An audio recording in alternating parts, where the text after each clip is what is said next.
إن الحمد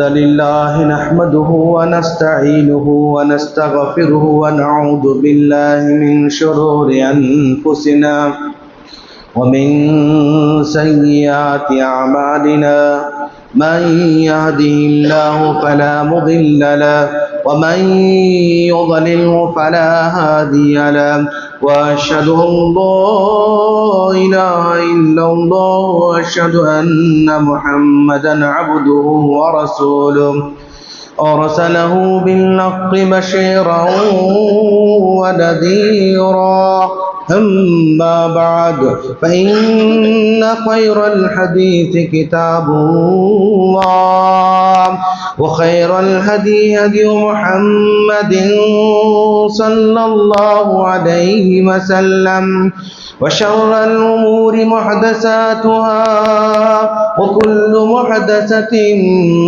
بدعة وكل بدعة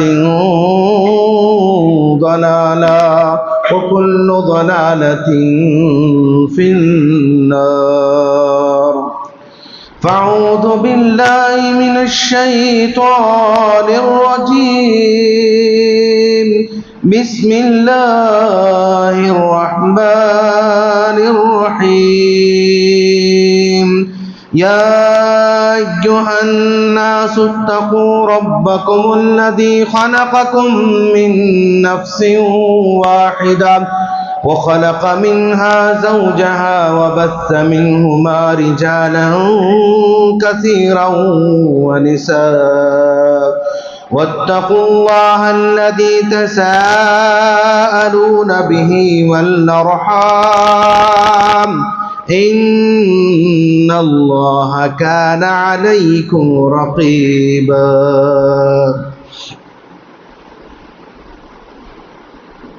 وعن أبي هريرة رضي الله تعالى عنه قال رسول الله صلى الله عليه وسلم لا تسبوا أصحابي فإن لو أن أحدكم أنفق مثل أحد ذهبا ما بلغ مد أحدهم ولا نصيفه رواه مسلم.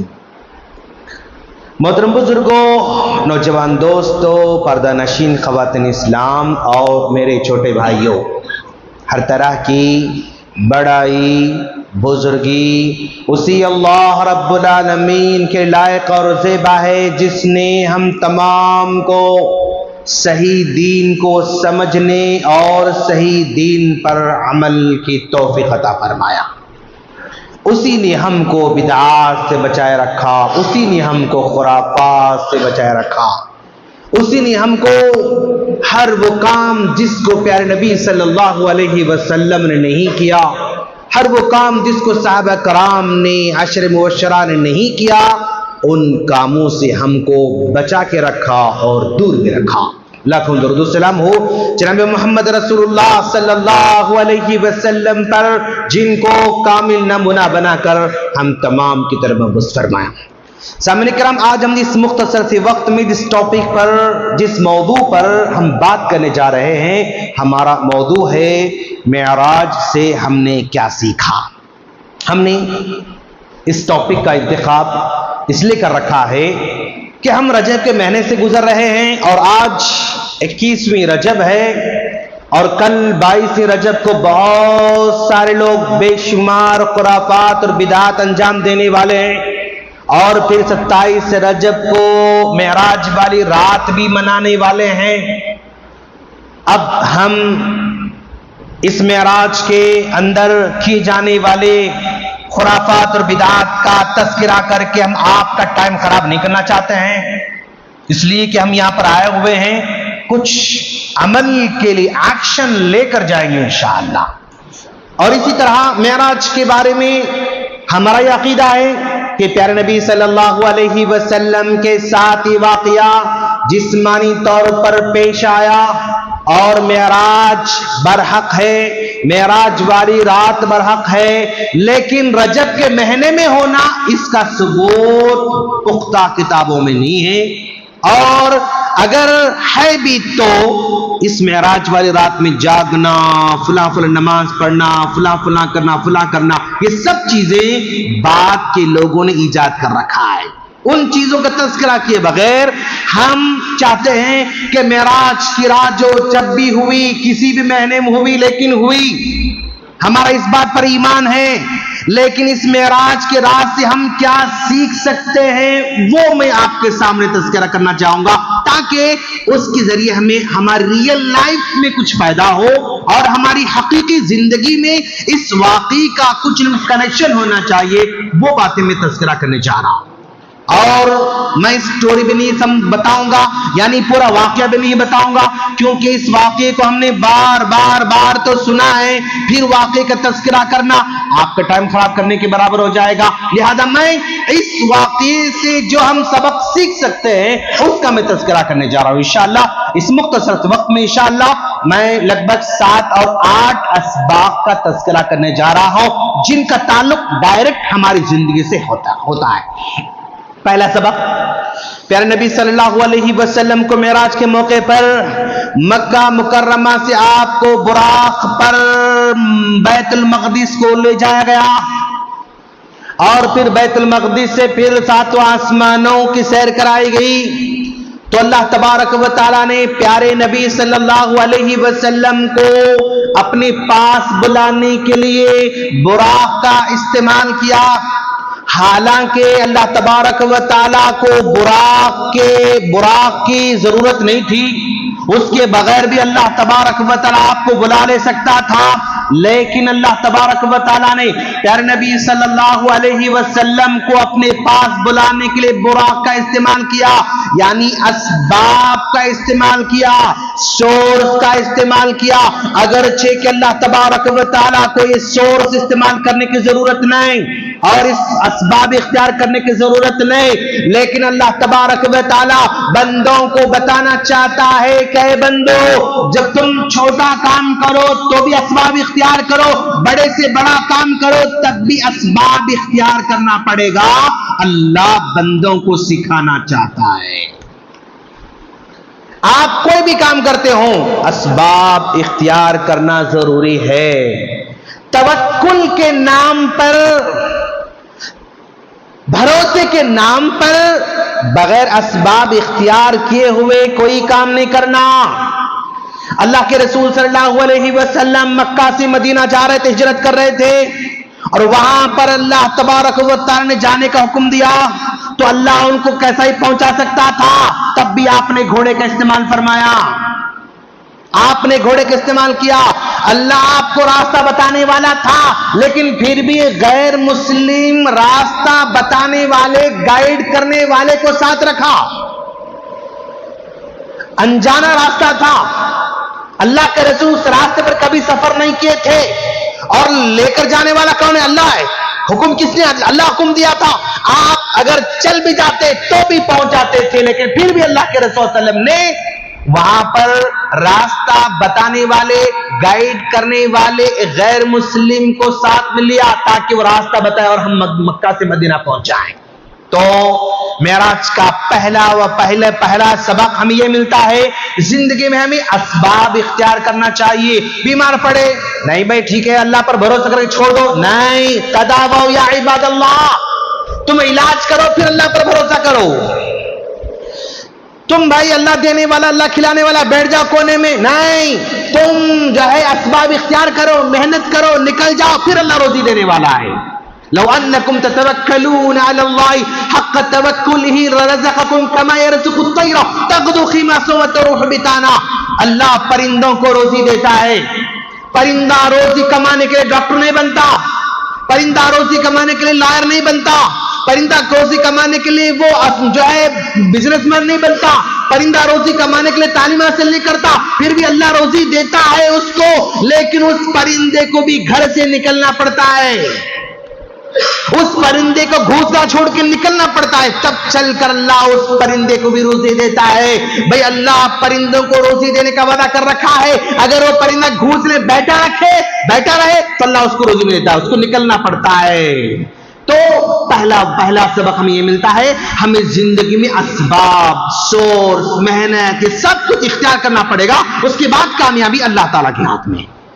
پہلا سبق۔ دوسرا سبق، جب اللہ کے رسول صلی اللہ علیہ وسلم یعنی مکہ سے بیت المقدس چلے گئے اور وہاں پر بیت المقدس میں ایک کھوٹے سے براق کو رسی سے باندھ دیا، براق کو اللہ کے رسول نے وہاں پر رسی سے باندھ دیا، تو کیا بھائی چھوڑ دیتے تو کیا براق بھاگ جاتا تھا؟ نہیں، وہ تو اللہ کا حکم سے آیا تھا، وہ اللہ کے حکم سے آیا تھا، چھوڑ کر بھاگنے والا نہیں تھا، لیکن پھر بھی آپ رسی سے باندھا۔ پھر اللہ کے رسول کہہ رہے ہیں اعقلھا توکل وتوکل اللہ، پہلے باندھو پھر اللہ پر بھروسہ کرو، گھر کو لاک کرو پھر اللہ پر بھروسہ کرو، الماری کو لاک کرو پھر اللہ پر بھروسہ کرو، سیفٹی کے رولز کو اپناؤ پھر اللہ پر بھروسہ کرو، حفاظتی اقدامات کرو پھر اللہ پر بھروسہ کرو۔ تو اس جو ہے دوسرا سبق میں ہمیں اللہ تبارک و تعالی پر بھروسہ کرنے کے ساتھ ساتھ اسباب اختیار کرنے کو حکم دیا جا رہا ہے۔ اللہ کے رسول نے براق کو باندھ کے رکھا، جبکہ براق کے چھوڑ کر بھاگنے والا تو نہیں تھا، اسباب آپ نے پھر دوبارہ اختیار کیا۔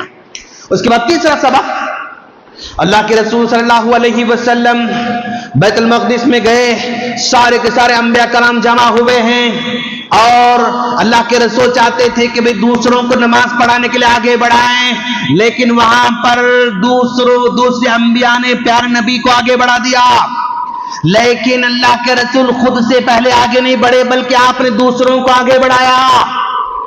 تو مقام و مرتبہ ہمیں آگے بڑھ کر لینا نہیں ہے، اگر کوئی دے تو ہمیں لینا چاہیے۔ میں آگے بڑھوں گا، مجھے بناؤ، میں بڑا، میں بلا، میں فلاں، میں فلاں، میں فلاں، نہیں۔ کیوں اللہ کے رسول صلی اللہ علیہ وسلم آگے خود نہیں بڑھے؟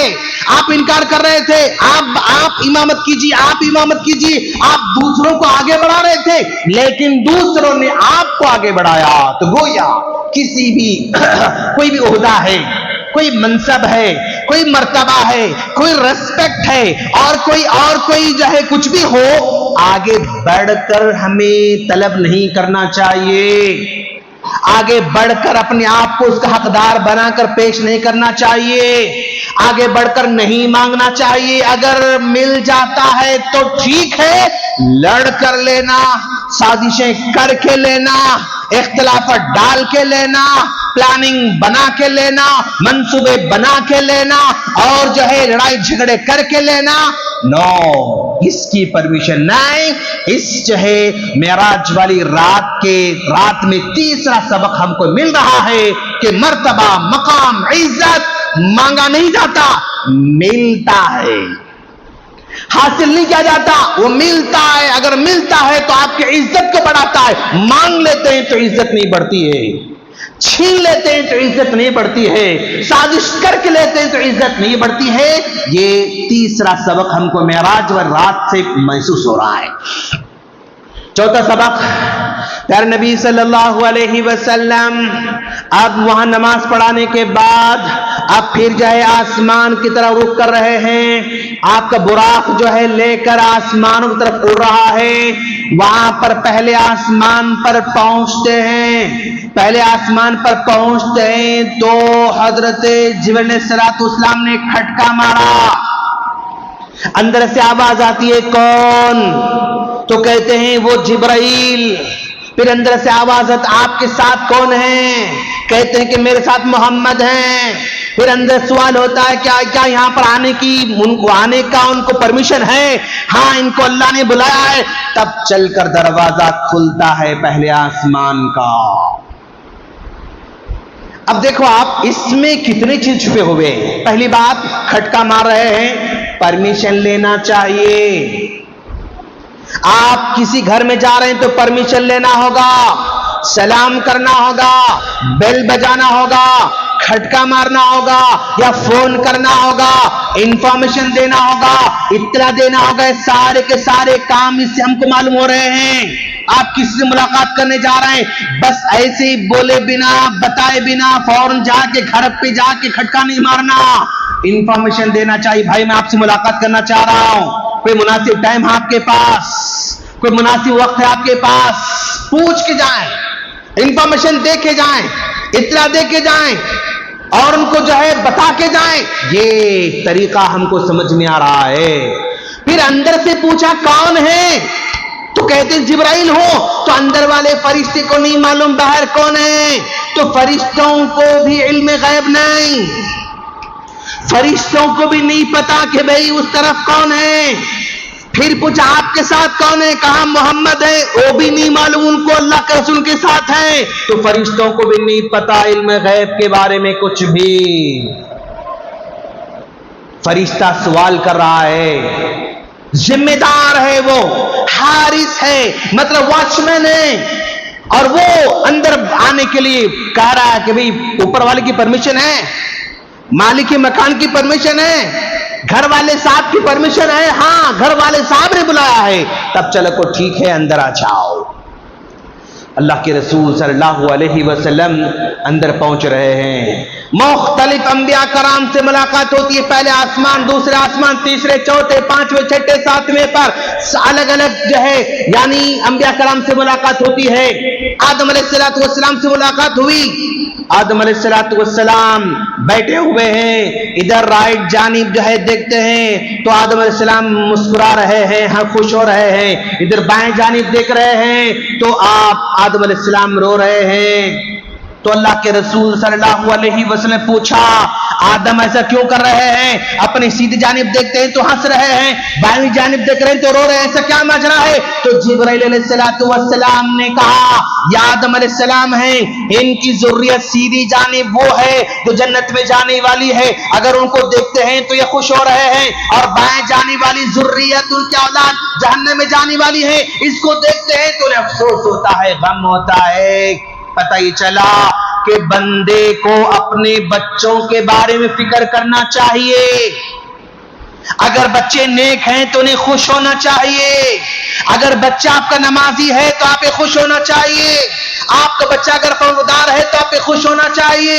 آپ کے بچے اگر اطاعت گزار ہیں تو آپ کو خوش ہونا چاہیے. اگر آپ کے بچے آپ کے بولے بنا مسجد پا رہے ہیں تو آپ کو خوش ہونا چاہیے.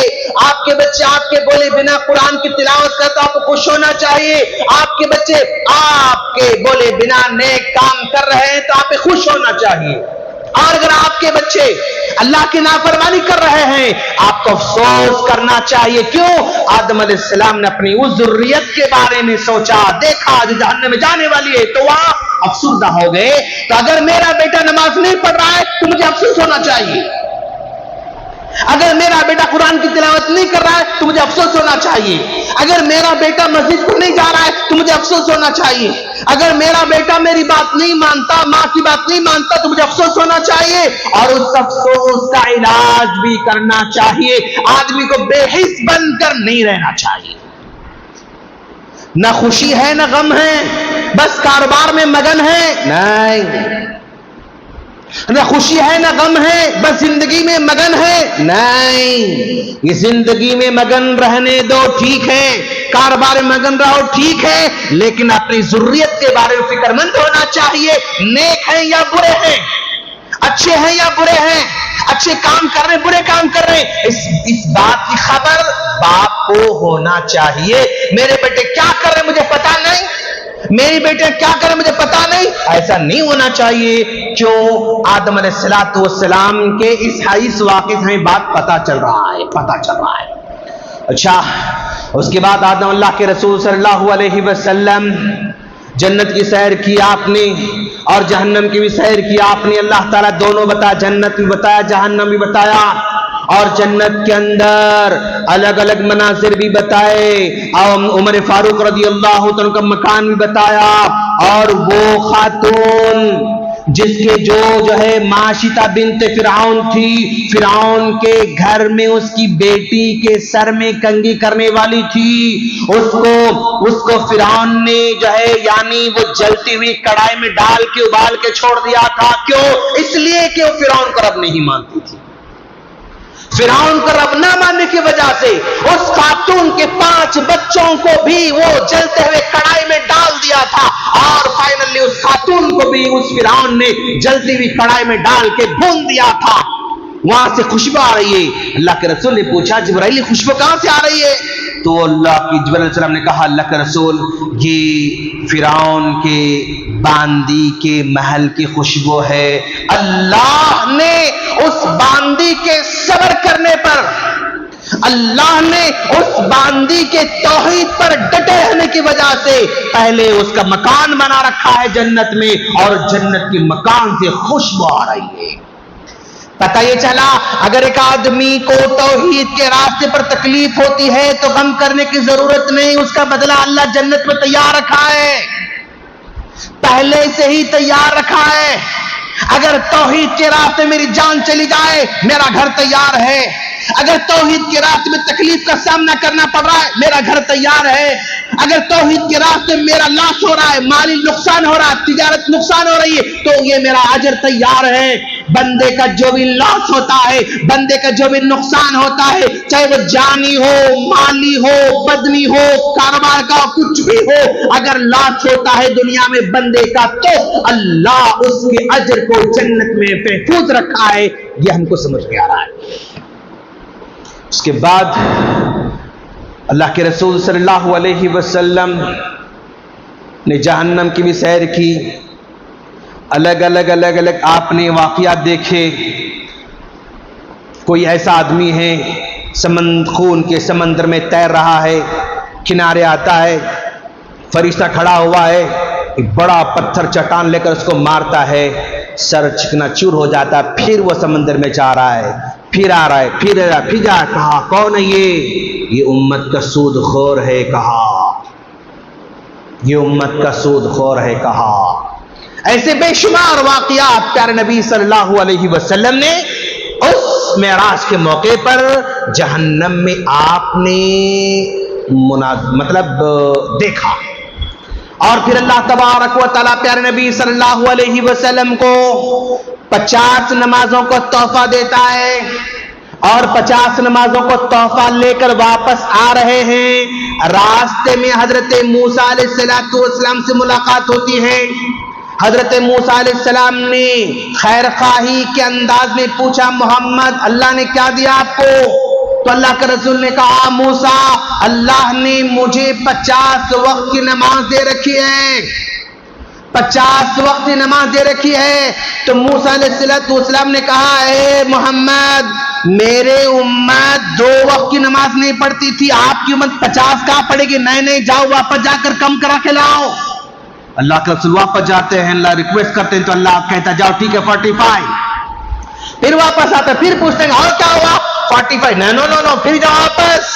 پھر گئے 40 35 30 25 20 15 10 5 نمازیں لے کر آ رہے. موسیٰ نے کہا آپ کتنے ہوئے؟ کہا 5. نہیں جاؤ پھر واپس جا کے آؤ. پھر جاؤ واپس. کیوں؟ میری امت 2 وقت نہیں پڑھتی تھی تو آپ کی 5 کہاں پڑے گی؟ اللہ کے رسول نے موسیٰ اتنی بار جا کے میں بارگنگ کرا اب اور جانے شرم آتی مجھے، اور نو مور، اب میں اور نہیں جا سکتا، شرم آ رہی مجھے. اور لیکن اللہ نے کہا ہے اگر آپ کی امت اگر 5 ٹائم کی نماز اگر پڑھے گی نا اس کو 50 وقت کی نماز کا اجر دیا جائے گا. 50 وقت کی نماز کا اجر دیا جائے گا. اچھا تو یہاں پر 2 باتیں ہم کو سمجھ میں آ رہی ہیں. پہلی بات موسیٰ علیہ السلام نے پیارے نبی صلی اللہ علیہ وسلم کو مشورہ دیا. اسے پتا چلا اگر آپ کے پاس کوئی تجربہ ہے، اگر آپ کے پاس کوئی نالج ہے، وہ نالج کاروبار کا ہو، بزنس کا ہو، لین دین کا ہو، کچھ بھی ہو، اگر آپ کے پاس تجربہ ہے تو شیئر کرنا چاہیے. کیوں؟ موسیٰ علیہ السلام نے اپنے تجربے کو شیئر کیا. اگر موسیٰ علیہ السلام اپنے تجربے کو شیئر نہیں کرتے تھے تو آج ہم کو 50 وقت کی نماز پڑھنا پڑتا تھا. پورے 24 گھنٹے میں اگر 50 وقت اگر ہم تقسیم کر لیں تو آپ اندازہ لگاؤ ہماری حالت کیا ہو سکتی تھی. موسیٰ علیہ السلام کے اس مشورے کی برکت سے ہم لوگ 50 وقت کی نمازیں بچ گئے. اگر وہ صرف ایک مرتبہ مشورہ دے کے چپ بیٹھے ہوتے تو بھی ہم پھنس گئے ہوتے تھے. 45 تو پڑھنا پڑتا تھا. 2 بار بول کے چھوڑ دیے ہوتے تو 40 پڑھنا پڑتا تھا. لیکن مسلسل آپ نے اللہ کے رسول صلی اللہ علیہ وسلم پر اصرار کر کے جاؤ بولنے سے موسیٰ کا مشورہ علیہ السلام ہمارے لیے رحمت بن گیا. تو اگر آپ کے پاس کوئی نالج ہے، تجربہ ہے، معلومات ہیں، تو انہیں شیئر کرنا چاہیے. شیئر کرنے بخیلی نہیں کرنا چاہیے، پیچھے نہیں ہٹنا چاہیے. چھوڑو یار اس کا، ہمارے کیا کرنے کا. بولا بھائی خدا نہیں سنا میں کیا کروں، وہ ہم کیسا دامن چھٹک لیتے ہم لوگ. اور بھائی میں بولا بھائی نہیں سنے، وہ چھوڑ تو کیا کرنے کا. پرسنل لائف، وہ ان کی زندگی ہے، ہماری زندگی ہے. وہ ان کی رائے ہماری رائے ہے. چھوڑ سکتے تھے لیکن نہیں، اپنی اصرار کیا. تو پتہ ہی چلا کہ اچھے کاموں کا مشورہ دینے میں آپ کو اصرار کرنا پڑے. اصرار بھی کرنا چاہیے اچھے کام میں. آپ کو یقین ہے کہ میں جو بول رہا ہوں وہ صحیح ہے، اچھا ہے، تو سامنے والے کو بار مشورہ دینا چاہیے. وہ کیا سمجھتا بول کے نہیں چپ بیٹھنا، بولتے رہنا چاہیے. ایک بات معلوم ہوئی. اور دوسری بات یہ معلوم ہوئی، اللہ کے رسول صلی اللہ علیہ وسلم مقام و مرتبے میں موسیٰ علیہ السلام سے بہت بڑے ہیں. اللہ کے رسول کیا کہا؟ اگر میرے پاس موسیٰ بھی آتے نا تو میرے امتی بن کے آتے تھے. لو کان موسیٰ حیا، اگر موسیٰ میری زندگی میں ہوتے تو میری امتی بن کے آتے تھے. موسیٰ علیہ السلام یعنی اللہ کے رسول کا مرتبہ اتنا بڑا ہے. اتنا بڑا مقام ہونے کے باوجود بھی آپ نے مشورے کو ٹھکرایا نا. تم کون سے بولنے والے، مجھے معلوم، بیٹھو مجھے معلوم. نو، اپنے سے اگر چھوٹے مشورہ دے تو ایکسپٹ کرنا. چھوٹا بھائی کوئی مشورہ بڑے بھائی کو دیتا ہے، تو مجھے مشورہ دیتا، نو، ایکسپٹ کر لینا چاہیے. بیٹا اگر باپ مشورہ دیتا ہے، میرا پلا مجھے مشورہ دیتا، میرا پوتا مجھے مشورہ دیتا، نو. اب کتنے بھی بڑے ہوں گے لیکن اگر چھوٹا آپ کو مشورہ دے رہا ہے اور وہ مشورہ صحیح ہے تو ایکسپٹ. آپ بڑے عالم ہوں گے لیکن اگر کوئی مسلم مشورہ اچھا دے رہا ہے، ایکسپٹ اٹ، دل و جان سے قبول کرنا چاہیے. آپ بہت بڑے متولی ہوں گے، آپ مسلم کو مشورہ دے رہا اچھا ہے، ایکسپٹ کرنا چاہیے، قبول کرنا چاہیے. کچھ بھی ہوں گے آپ، اگر آپ کی زندگی میں کوئی بہتر مشورہ دینے والا وہ آپ سے چھوٹا ہے، عمر میں چھوٹا ہو سکتا ہے، علم میں چھوٹا ہو سکتا ہے، مال میں بھی چھوٹا ہو سکتا ہے، کچھ بھی ہو سکتا ہے نا، لیکن اگر مشورہ صحیح ہے ہمیں ایکسپٹ کر لینا چاہیے. معراج کے واقعے سے ہمیں پتہ چل رہا ہے. اچھا، اس کے بعد واپس لوٹ کر اللہ کے رسول آ رہے ہیں. واپس لوٹ کر آنے کے بعد پیارے نبی صلی اللہ علیہ وسلم آ کے لوگوں کو صبح بتا دیا کہ بھئی ایسا ایسا ہوا. تو اب مکہ والوں کو موقع ملا پیارے نبی کو جھٹلانے کا. بھئی ایک آدمی اگر صرف مکہ سے نکل کے بیت المقدس جانا پڑے تو 40 دن ٹائم لگتا، پھر وہاں سے جا کے واپس آ پھر 40 دن ٹائم لگتا. خالی مکہ سے جا کے آنا ہو تو 80 دن ٹائم لگتا. ابھی نبی کہہ رہا ہے، محمد کہہ رہا ہے ایک ہی رات میں گیا بھی، آسمان گیا، جنت دیکھا، جہنم دیکھا، پھر واپس آیا، پھر مکہ. ایسے کیسے ہو سکتا ہے؟ اب یہ ابو جہل بھاگتے بھاگتے جاتا ہے ابو بکر صدیق کے پاس. کیوں؟ اللہ کے رسول کو سب سے زیادہ حمایت کرنے والے، سب سے سپورٹ کرنے والے کون تھے؟ ابو بکر صدیق رضی اللہ عنہ تھے. اگر وہ انکار کر دے تو سب خود بخود انکار ہو جاتا ہے. تو کہ جا کے بولا ابو بکر، اگر کوئی آدمی یہ دعویٰ کر رہا ہے کہ رات ایک ہی رات میں مکہ سے بیت المقدس گیا، پھر وہاں سے جنت گیا، جہنم دیکھا، واپس آیا، پھر یہاں ایک ہی رات میں واپس آ گیا، ایسا کوئی بولا تو ہو سکتا کیا؟ ارے ایسا کیسے ہو سکتا بھائی؟ اتنی دور کا سفر ایک ہی رات میں جا کے نہیں ہو سکتا. سنا دیکھیں، تمہارا دوست محمد کہہ رہا ہے، تمہارا دوست محمد دعویٰ کر رہا ہے، تو صدیق رضی اللہ عنہ نے کہا اگر محمد کرے تو آمنت بہ، میں ان کی بات کو مانتا ہوں، ایکسپٹ کر لیتا ہوں. اگر یہ بات، اگر یہ دعویٰ اللہ کے رسول کر رہا ہے تو میں ماننے تیار ہوں، اگرچہ کہ میری سمجھ میں نہ بھی آئے. اس سے پتہ یہ چلا دین کی کوئی بات اگر آپ کے پلے نہیں پڑ رہی ہے تو آپ انکار نہیں کر سکتے، آپ کو ماننا چاہیے. قرآن کی بات آپ کے پلے نہیں پڑ رہی ہے تب بھی آمنت باللہ بولنا ہوگا. نبی کی کوئی بات آپ کے پلے نہیں پڑ رہی, سمجھ میں نہیں آ رہی, اگر وہ بات صحیح ہے تو آمنت باللہ اس کو ماننا ہوگا. اگر دین کی, قرآن کی, نبی کی کوئی بات اگر صحیح جو ہے صحیح سورسز سے ہمیں مل رہی ہے, ہمیں سمجھ میں آئے نہ آئے اس پر ایمان لانا ہے. کیوں؟ ہمارا دماغ اتنا بڑا نہیں کہ ہر چیز کو سمجھ سکے, لہذا اس کو ایکسپٹ کرنا ہے, اگر آپ کو سمجھ میں آئے نہ بھی آئے. بات کس کی ہے؟ اللہ کی ہے, خلاص. بات کس کے؟ نبی کی ہے, خلاص. ہاں وہ بات صحیح ہونا چاہیے, اللہ کے رسول کی واقعی ہونا چاہیے.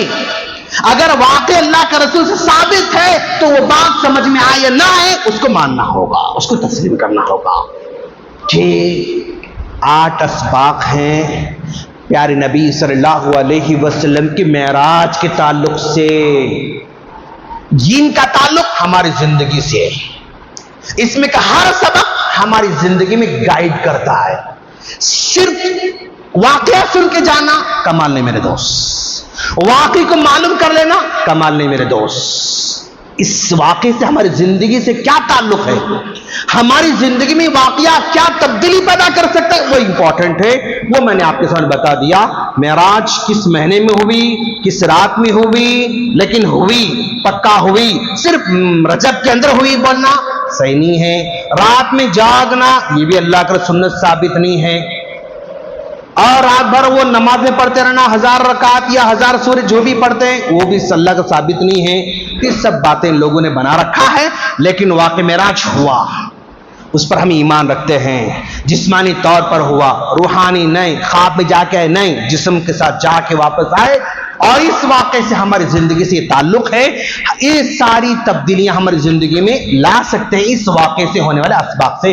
اللہ سے دعا ہے اللہ ہم تمام کو اپنی زندگی میں تبدیلیاں پیدا کرنے کی توفیق عطا فرمائیں, اور یہ ساری عادات اپنی زندگی میں لانے کی توفیق عطا فرمائیں. اللہ کے رسول پر اپنے ایمان کو اور مضبوطی سے لانے کی توفیق عطا فرمائیں. اللہ نبی کے ساتھ جو جو جو جو کام معاملات کیا ان تمام پر ایمان لانے کی توفیق عطا فرمائیں. الہ العالمین ہر طرح کے خرافات سے بچنے کی توفیق عطا فرما, بدعات سے بچنے کی توفیق عطا فرما. وہ کام جس کو نبی نے نہیں کیا اس سے بچنے کی توفیق عطا فرما. وہ کام جس کو صحابہ نے نہیں کیا ان کاموں سے بچنے کی توفیق عطا فرما. ان کاموں کرنے کی توفیق عطا فرما جن کو نبی نے کیا, صحابہ کرام نے کیا. اس عقیدے سے بچنے کی توفیق عطا فرما جو عقیدہ نبی کا بھی نہیں تھا اور صحابہ کرام کے نہیں تھا. ہر برائی سے محفوظ فرما, ہر بلا سے محفوظ فرما, بیماری سے محفوظ فرما, قرض سے محفوظ فرما, اور حاسدوں کے حسد سے محفوظ فرما. الہ العالمین ہمارے مساجد کی حفاظت فرما, ہمارے نوجوانوں کی حفاظت فرما, ہمارے مدارس کی حفاظت فرما, ہمارے خواتین کی حفاظت فرما, ہمارے بہنوں کی حفاظت فرما, ہمارے ماؤں کی حفاظت فرما, ہمارے بزرگوں کی حفاظت فرما, ہمارے علماء کی حفاظت فرما, ہمارے امت مسلمہ کے بڑے بڑے ڈاکٹرز کی حفاظت فرما, امت مسلمہ کے بڑے بڑے تاجروں کی حفاظت فرما, امت مسلمہ کے بڑے بڑے وہ لوگ جو امت کے اندر تبدیلی لا سکتے ہیں باری تعالیٰ ان تمام کی حفاظت فرما. اگر ان سے کوتاہی ہو رہی ہے انہیں راہ راست پر آنے کی توفیق عطا فرما. بشر ہونے کے ناطے جو غلطیاں ہوتے ہیں ان غلطیوں کو معاف کر کے ان کو بھی سیدھے راستے پر آنے کی توفیق عطا فرما. اور جو لوگ بھی امت مسلمہ کو مٹانا چاہتے ہیں باری تعالیٰ ان کو ہدایت نصیب فرما, ایمان کی دولت سے نواز, ان کے دلوں کے ایمان کے لیے کھول دے, ان کے دلوں کا ایمان کے ان کے دلوں کی کھڑکیاں ایمان کے لیے کھول دے, اور ان کو بھی دین سمجھنے کی توفیق عطا فرما, تیرے نبی کو سمجھنے کی توفیق عطا فرما, تیرے کلام کو سمجھنے کی توفیق عطا فرما. جہاں بھی مسلمانوں پر ظلم ہو رہا ہے باری تعالیٰ ان مظلوموں کی حفاظت فرما, فلسطین کے بچوں کی حفاظت فرما, فلسطین کے نوجوانوں کی حفاظت فرما, فلسطین کی خواتین کی حفاظت فرما, فلسطین کی جو ہے بزرگوں کی حفاظت فرما.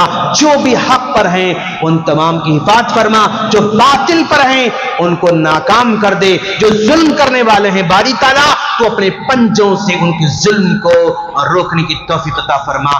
آمین. وآخر دعوانا الحمدللہ رب العالمین.